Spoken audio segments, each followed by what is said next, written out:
Hi, it's me again with Corel Draw Tips and Tricks, and somebody posted this drawing on Facebook needing some help, and they said the pattern repeats. So I'm guessing this repeats. I don't know what the two circles are for. It's for some sort of dental, and they needed help drawing it and actually wanted somebody to draw it, but this is really easy.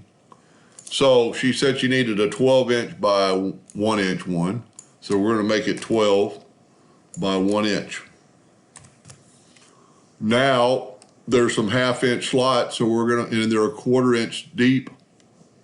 So we're gonna make a 0.5 slot by 0.25, and we're gonna bring that into the picture.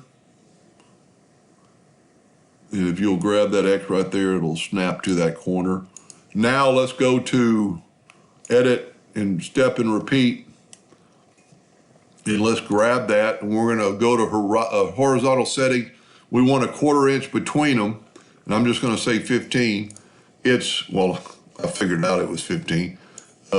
It's gotta have a little 1/4 inch gap right there that doesn't repeat. Now, I do not know about the, the holes, so we're not gonna go there.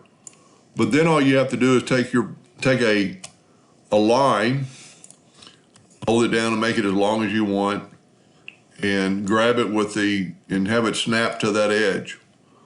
And then we need to take the virtual segment delete key and delete out these parts of the slot. And on the 1/2 inch, we don't have to do the 1/4 inch, and you'll see in just a second. Now again, I don't know what the holes are for. Maybe she'll have more comments on it. And then all you have to do is take your Smart Fill tool and fill that in, and voila. Well, I missed one of them. Go back with the virtual segment delete key and delete that. Take the Smart Fill tool, and there is your cut file. Now, she will explain what the holes are for. I'll help her put in some holes. But that will cut out, so you have a 1/2 inch deep or a 1/2 inch long item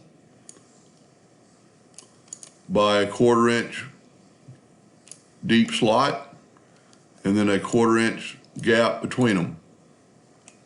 I hope that helped a little bit, and thank you for watching.